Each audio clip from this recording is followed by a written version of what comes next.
Vamos a comprobar en esta lección lo que es la patología osteoarticular. Ya no vemos las lesiones elementales, sino que vemos lo que ocurre en la unión, en la articulación, en la patología osteoarticular, que se divide fundamentalmente en dos procesos, o bien la degenerativa o bien la inflamatoria, o bien la artrosis o bien la artritis. ¿Qué ocurre con la artrosis? Osis es una enfermedad degenerativa de la articulación. ¿Qué es lo que va a degenerar en la articulación? Pues nada más y nada menos que el cartílago articular. Cartílago que hace como de almohadilla en la articulación, de tal manera que cuando ustedes ven la articulación desde el punto de vista radiológico, ven una separación entre un hueso y el otro. Separación que no es más que el espacio que ocupa el cartílago articular. El cartílago articular se ve traumatizado por un montón de lesiones en la articulación. Lesiones que empiezan, por ejemplo, en las rodillas con el peso de la persona. Cuanto más pese esta persona, más lesiones y más presiones provocamos en el cartílago.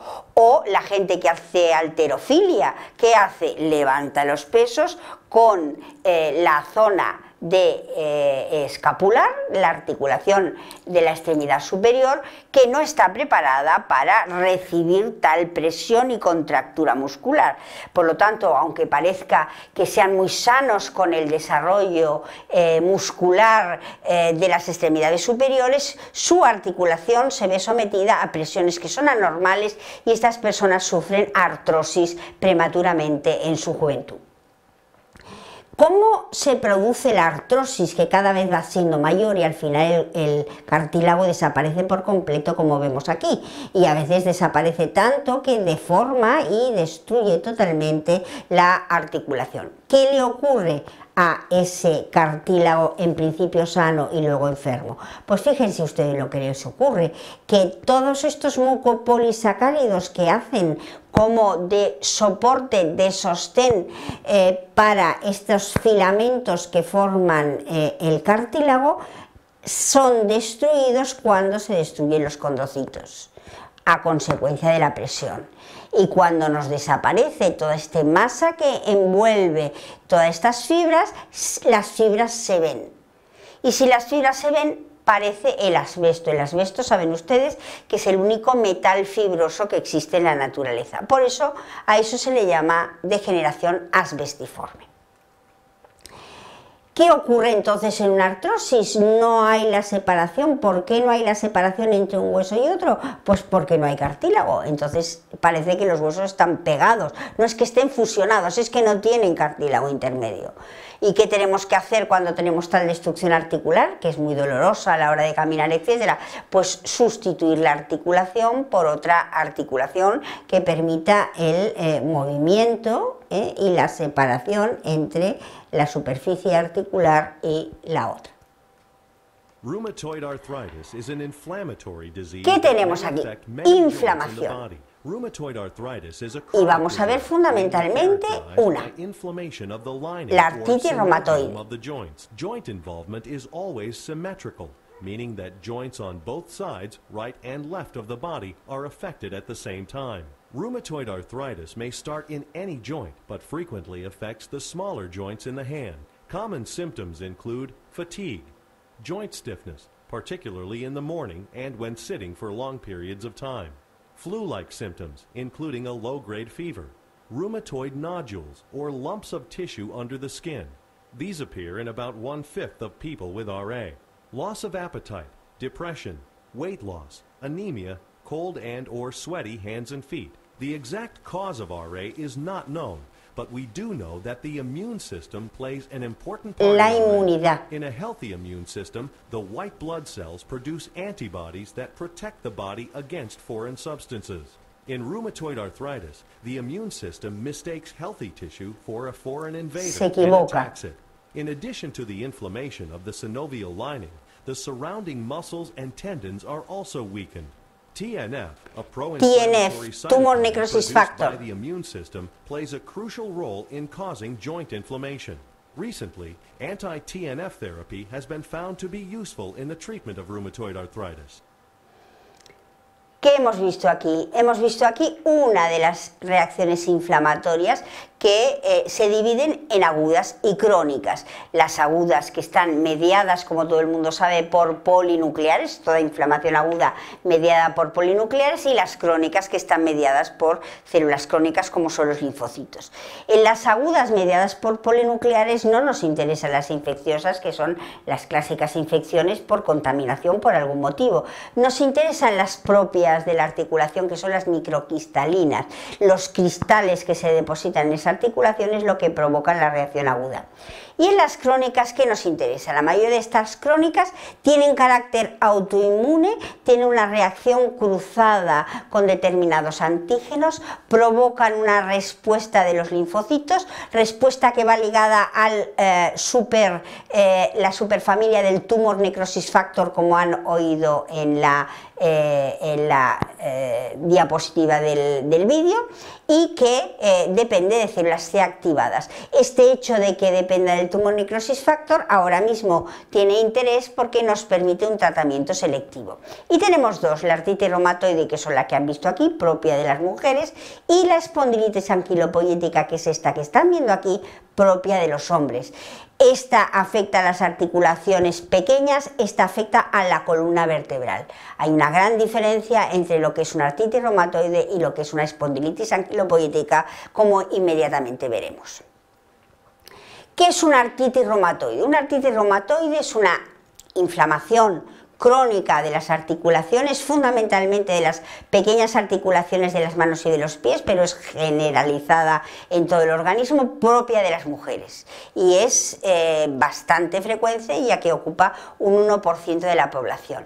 ¿Y qué produce? Produce a consecuencia de la activación del RANK, que recuerden que el RANK activaba los osteoclastos, se cargan las articulaciones, destruyen totalmente las articulaciones, las deforman totalmente y producen verdaderas deformaciones, como las que ven aquí, hasta un extremo extraordinario. Es decir, tenemos un componente inflamatorio de itis y otro componente de hiperosteoclastia ligado al sistema del RANK-RANKL del tumor necrosis factor.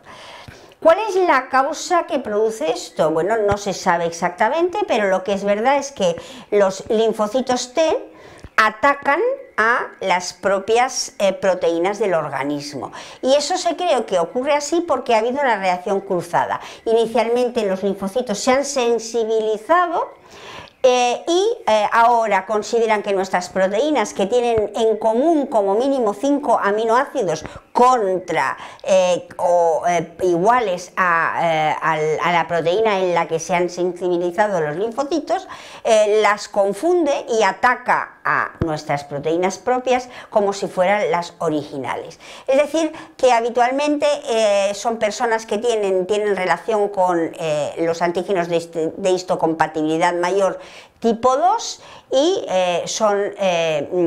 tienen alteraciones mucho más severas que las personas que no tengan esta alteración. Esto tiene su ventaja y su inconveniente. Se producen antígenos anticuerpos, que estos son anormales y son atacados de nuevo por nuevos antígenos, fundamentalmente del tipo IgM, y esto es detectado en forma del factor reumatoideo, que es la IgM reactiva. Y tienen moléculas de linfoquinas, fundamentalmente linfoquina tipo 1. Esto hace que el tratamiento pueda ser selectivo, de tal manera que podemos tener anticuerpos quiméricos frente a los receptores de la linfoquina tipo 1, como la anacrindra, o podemos tener anticuerpos quiméricos que bloquean los receptores del tumor necrosis factor, que forma parte del grupo RANK-RANKL, como el infliximab, y esto nos controla en parte, junto con los fenómenos o el tratamiento antiinflamatorio clásico de antiinflamatorios, el proceso destructivo de las articulaciones. Si nosotros tenemos una biopsia sinovial, que es otra de las formas de diagnosticarlo, el diagnóstico no es exacto en anatomía patológica, pero tenemos 5 criterios que cuando tienen los 5 criterios la lesión es compatible con una artritis reumatoide y 4 criterios es muy sugestiva y menos de 4 criterios puede ser cualquier otro tipo de inflamación crónica. ¿Y cuáles son los criterios? Primero, que hay vellosidades. Segundo, que hay infiltración inflamatoria, luego que hay necrosis fibrinoide, que es muy característico también de esta enfermedad, en los nódulos reumatoides hay necrosis fibrinoide, hay una gran vascularización y hay una hiperplasia del revestimiento sinovial. Cuando se dan las 5 es altamente compatible con una artritis reumatoide. Otra de las artritis crónicas que también tiene un componente autoinmune, la espondilitis anquilopoiética propia de los varones. La espondilitis anquilopoiética afecta fundamentalmente al ligamento vertebral anterior, que se osifica por completo y entonces provoca un incremento de la cifosis normal que tenemos a nivel de la espalda, de tal manera que el individuo se queda inclinado y si llega hasta la zona sacra se queda permanentemente incurvado hacia adelante y no puede erguirse. Tiene relación con el gen de histocompatibilidad mayor HLA-B y también tiene relación con alguna de las linfoquinas. ¿Cuál es la causa? Pues no se sabe tampoco, pero volvemos a tener el mismo problema. Se cree que hay una reacción cruzada, que el linfocito se sensibiliza frente a una proteína que es muy parecida a la que tenemos en el territorio articular. De hecho, si se fijan ustedes, cuando tenemos fenómenos gastrointestinales o incluso cuando tenemos patología dentaria, nos duelen las articulaciones. Eso quiere decir que realmente hay una cierta reacción cruzada entre toda la flora intestinal o bucodentaria con el entorno articular, y de hecho se cree que hay una disbiosis de la flora intestinal que sensibiliza al individuo y hace una reacción cruzada frente a proteínas del entorno de la articulación. En cualquier caso, lo que nos interesa es que está relacionado con el tumor necrosis factor y está relacionado con los antígenos de histocompatibilidad mayor tipo 1. Por lo tanto, todas estas patologías dependen de la tipo citoquina del tumor necrosis factor y hoy en día podemos tener tratamientos específicos frente a ellas. ¿Qué otra patología tenemos osteoarticular? Las inflamatorias, las artritis. Las artritis pueden ser bacterianas, no nos fijamos en ellas, y lo que nos interesa son las artritis cristalinas. ¿Qué característica tiene una artritis cristalina? Es decir, nos aparecen cristales de distinta morfología y distinta característica dentro de la articulación. ¿Cuál es esta? Pues los cristales de urato sódico, es decir, estamos hablando de una gota. ¿Una gota por qué? Porque nos aumenta el ácido úrico y se deposita en las articulaciones en forma de urato monosódico.